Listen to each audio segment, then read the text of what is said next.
इस दुनिया में अगर सबसे बड़ी कोई चीज़ है तो मतलब। जब तक मतलब है, जब तक आदमी को याद किया जाता है, और जब मतलब निकल गया तो आदमी कहीं से भी जाए, कैसे भी रहे, दुखी रहे, सुखी रहे, कोई नहीं। इसका एक छोटा सा उदाहरण आपके बात के द्वारा कहना चाहता हूँ।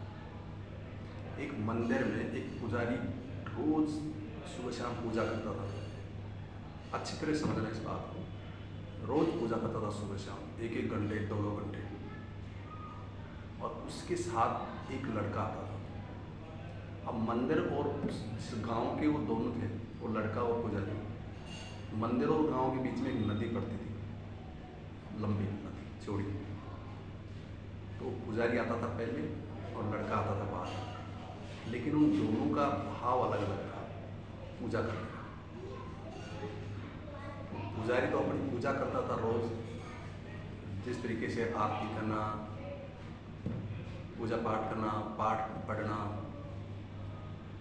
उस तरीके से वो घंटे डेढ़ घंटे पूजा करता था रोज। और वो लड़के का अलग ही एक अंदाज था कि वो एक हाथ में लकड़ी का टुकड़ा ले जाता था और जाते ही वो शंकर भगवान की मूर्ति को 3 बार लकड़ी मारता था। तो पुजारी था, वो बड़ा चिढ़ गया। बोला, तू कैसा इंसान है कि मैं भगवान की पूजा कर रहा हूँ और तू भगवान को मारे जा रहा है और डेली 3 बार लकड़ी मारता है। तो भाई तेरा क्या बिगाड़ दिया भगवान, क्यों मारता है? तो उस लड़के ने एक ही बात बोली कि ये मेरा और भगवान का मामला है, आप इसमें बीच मत। तो रोज रोज ऐसे ही होता था। दूसरे दिन आया तो दूसरे दिन भी ऐसे ही मारे। फिर पुजारी फिर गुस्से में आ गए, बोलो तो कैसा आदमी है, कैसा पागल पंछी है कि तू भगवान को लकड़ी मार रहा है, मैं पूजा कर रहा हूँ तू लकड़ी मार रहा है। फिर वो लड़का बोलता था कि नहीं, ये मेरा और भगवान का मामला है, बीच में। तो ऐसे करते करते करते बहुत दिन बीते। अब एक दिन क्या हुआ, भगवान की ऐसी मर्जी हुई कि खूब बारिश हुई और उस नदी में पानी आ गया, खूब पानी आ गया। अब सुबह पुजारी पहले जाता था तो पुजारी जाके देखा तो नदी के अंदर खूब पानी था। पानी को देख के पुजारी पाँव बोल गई कि भगवान आज तुम कैसे पूजा करना, आज तुम आ ही नहीं सकता। तो वो वहीं पे मन ही मन में भगवान को खोजने लगा, और कैसे भगवान मैं कैसे पूजा करूँ तेरी, अब इस नदी के बीच से तो मैं आ ही नहीं सकता, और मैं जाऊँगा तो मर जाऊँगा, तो मैं तो कल ही पूजा करूँगा। उसके पीछे पीछे वो लड़का आया, ना सोचा ना समझा, और अपना लकड़ी हाथ में लेके उस नदी के अंदर कूद गया। और कहीं पानी ऊपर आया, कहीं वो खुद नीचे आया, तैरता तैरता तैरता गुल्ले खाते खाते खाते खाते खाते वो किनारे जाके लग गया।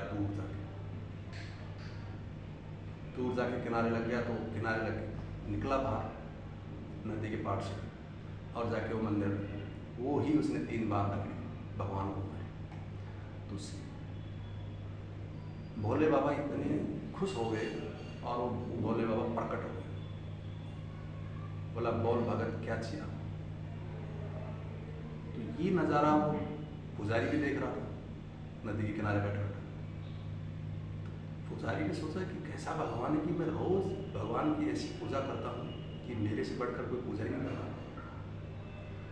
और ये डेली के डेली भगवान आपके लकड़ी मारता है, फिर भी आज इसको आपने साक्षात्कार दर्शन दे दी और मेरे को आज तक नहीं दिए, ये क्या बात है? तो बैठा बैठा सुन रहा।